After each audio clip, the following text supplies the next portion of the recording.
Hello అండి, welcome to my channel Suma cooking. ఈరోజు recipe వచ్చేసి ఉల్లిపాయ పచ్చడి అండి. అది కూడా రోటి పచ్చడి. చాలా అంటే చాలా టేస్టీగా ఉంటుంది. అన్నంలో కలుపుకొని తింటుంటే ముద్ద ముద్దకి రుచి మట్టుకు చాలా బాగుంటుందండి. లైఫ్లో ఒక్కసారైనా దీని టేస్ట్ అనేది మీరు ట్రై చేయాల్సిందే, అంత రుచిగా ఉంటుందండి. తప్పకుండా మీరైతే ఒక్కసారి నేను చూపించిన విధంగా ట్రై చేయండి. ఈ ఉల్లిపాయ రోటి పచ్చడి ఇప్పుడు ఎలా ప్రిపేర్ చేసుకోవాలో వీడియోలోకి అయితే వెళ్ళిపోదాము. ఫస్ట్ దానికోసం 2 ఉల్లిపాయలు తీసుకొని పొట్టు తీసేసుకొని ఇలా ముక్కలుగా కట్ చేసుకొని పెట్టుకోవాలి. తర్వాత మీ స్పైసీకి తగ్గట్టు పచ్చిమిర్చిని 3 ముక్కలుగా కట్ చేసుకొని పెట్టుకోవాలి. కొద్దిగా చింతపండు, ఒక 5 నుంచి 6 వరకు వెల్లుల్లి రెబ్బలు తీసుకొని పక్కన పెట్టుకోవాలండి.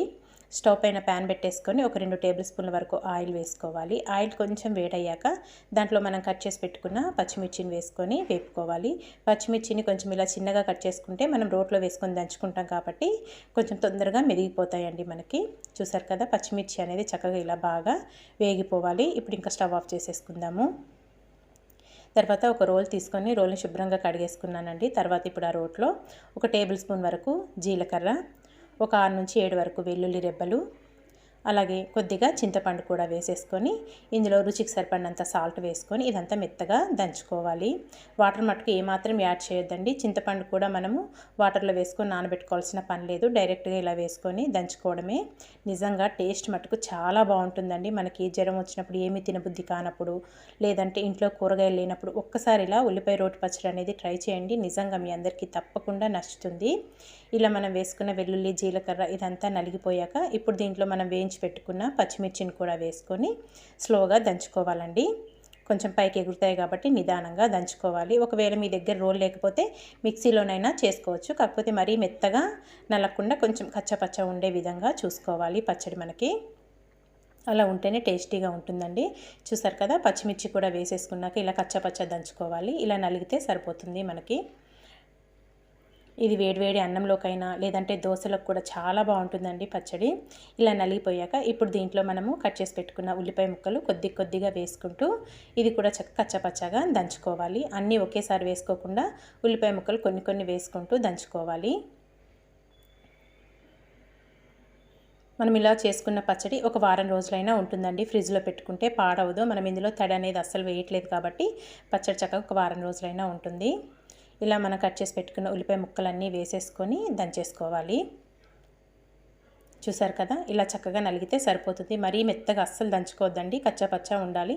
మనం తినేటప్పుడు అన్నంలో కలుపుకొని చక్కగా ఉల్లిపాయ ముక్కలు అనేటివి మన నోటికి తగులుతూ ఉంటే చాలా బాగుంటుందండి. ఇక్కడైతే ఇలా దంచుకున్నాక ఇప్పుడు ఈ పచ్చడినంతా ఒక బౌల్లోకి అయితే తీసేసుకుందాము. ఈ పచ్చడికి మెయిన్ వచ్చేసి ఎర్రుల్లిపాయతోనే టేస్టీగా ఉంటుందండి. తెల్లుల్లిపాయ కంటే ఎర్రుల్లిపాయే యూజ్ చేయండి, చాలా టేస్టీగా ఉంటుంది. ఇదంతా ఒక బౌల్లోకి తీసేసుకున్నాక ఇప్పుడు ఈ పచ్చడికి తాలింపు వేసేసుకుందాము. మనము రోట్లో దంచుకున్న పచ్చడి చాలా టేస్టీగా ఉంటుందండి మిక్సీలో కంటే. తర్వాత స్టవ్ పైన ప్యాన్ పెట్టేసుకొని ఆయిల్ వేసుకొని ఆయిల్ కొంచెం వేడయ్యాక ఆవాలు, జీలకర్ర, కొద్దిగా మినపప్పు, కచ్చపచ్చ దంచుకున్న వెల్లుల్లి రెబ్బలు, ఒక 2 నుంచి 3 వరకు ఎండుమిర్చి, కొద్దిగా కరివేపాకు వేసేసుకొని తాలింపు అనేది బాగా ఫ్రై చేసుకోవాలి. దీంట్లోనే ఒక పావు టీ స్పూన్ వరకు పసుపు కూడా వేసేసుకోవాలి. ఇలా వేసుకొని ఇదంతా కలుపుకొని తాలింపుని బాగా ఫ్రై చేసేసుకుందాము. చాలా సింపుల్గా ప్రిపేర్ చేసుకోవచ్చు. టేస్ట్ మట్టుకు ఎక్సలెంట్గా ఉంటుందండి. తప్పకుండా మీరైతే ఈ పచ్చడి అనేది ట్రై చేసి చూడండి, చాలా బాగుంటుంది. వేడి వేడి అన్నంలోకి అయితే ఆహా అంటారండి తింటే. తాలింపు బాగా ఫ్రై అయిపోయాక ఇప్పుడు స్టవ్ ఆఫ్ చేసేసుకొని తాలింపునంతా మనం ఉల్లిపాయ పచ్చడిలో వేసేసుకొని ఇదంతా బాగా మిక్స్ చేసేసుకోవాలి. ఇంతే అండి, చాలా సింపుల్గా టేస్టీగా ఉల్లిపాయ రోటి పచ్చడి అయితే రెడీ అయిపోయింది కదా. తాలింపు అంతా పచ్చడి కలిసే విధంగా బాగా కలుపుకోవాలి.